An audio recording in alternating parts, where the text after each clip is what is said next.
Baiklah, Assalamualaikum warahmatullahi wabarakatuh. Apa kabar semuanya teman-temanku dimanapun Anda berada? Semoga selalu sehat dan juga selalu dilancarkan rezekinya, oke? Amin, amin, ya rabbal alamin. Sebelumnya, saya mau melihat dulu pendapat teman-teman semuanya. Jikalau teman-teman setuju, oke, sepakat satu suara sama saya ini bahwa pinjol dihapus atau secepatnya dibubarkan di Indonesia ini, silakan teman-teman subscribe channel ini dan like video ini. Dan kalau seandainya teman-teman tidak setuju pinjol dihapuskan atau dibubarkan di negara kita ini, silakan teman-teman tidak usah subscribe dan tidak usah like video ini, karena saya mau mengajak teman-teman yang satu suara sama saya, yang satu pemikiran sama saya, bahwa saya ingin pinjol itu bersama-sama kita gaungkan suara bisa ditutupkan sama pemerintah secepatnya, oke? Seperti itu.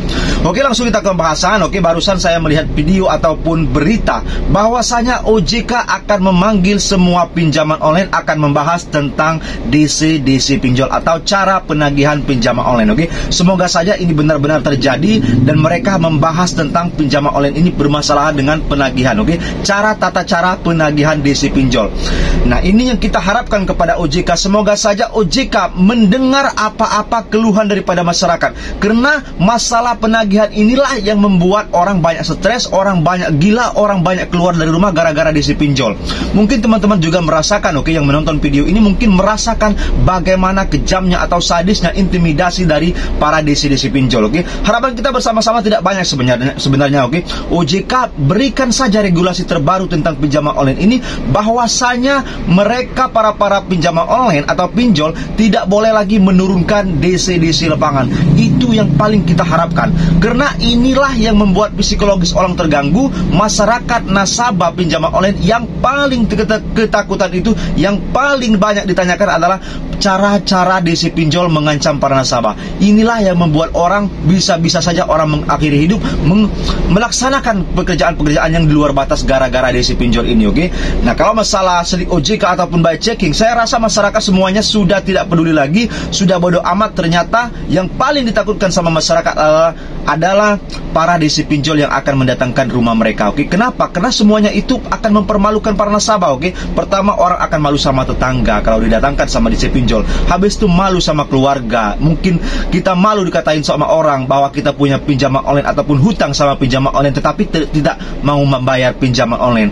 Ya, itu yang buat psikologis orang terganggu. Bahkan mereka mau mengancamkan data. Para DC tidak segan-segan, oke, mengancam para nasabah untuk menyebarkan data di media sosial manapun supaya orang bisa melakukan pembayaran secepatnya. Dia tidak peduli mau uangnya dari mana, mau uangnya dari Hong Kong, dari manapun itu, mereka tidak peduli, mereka harus dibayarkan secepatnya. Inilah yang membuat para nasabah bisa melakukan hal-hal yang di luar batas, bahkan bisa menggali aplikasi lain, gali lubang ke aplikasi lain, semuanya itu. Makanya banyak orang lebih dari 3 aplikasi, oke? Aturan OJK hanya memberikan 3 aplikasi, teman-teman.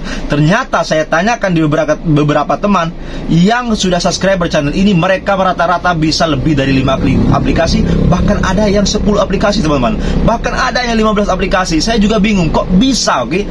Pinjol-pinjol yang sudah diberi aturan sama OJK, SOP OJK, mereka bisa, oke, memberikan lebih dari 3 aplikasi. Berarti sampai sekarang pinjol itu tidak mentaati peraturan yang telah diberikan sama OJK. Dari sini saja berarti OJK-nya yang diatur sama pinjol,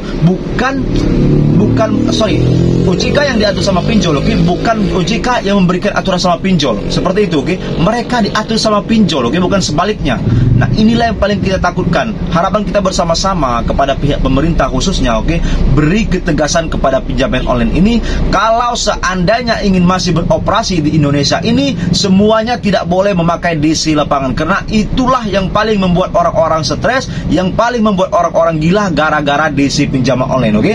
Nah, harapan kita bersama-sama, semoga saja Bapak Prabowo, Ibu Sri Mulyani, habis itu Komisi 11 DPR RI, semoga saja secepatnya memberi pertanyaan-pertanyaan yang pedas terhadap pekerjaan yang dilakukan sama OJK ini, oke? Karena mereka lah yang menaungi, yang memayung hukum. Semua aturan-aturan pinjaman online ada di dalam perut OJK, oke? Semoga saja Bapak Prabowo bisa mendengar jeritan-jeritan masyarakat, oke? Seperti itu.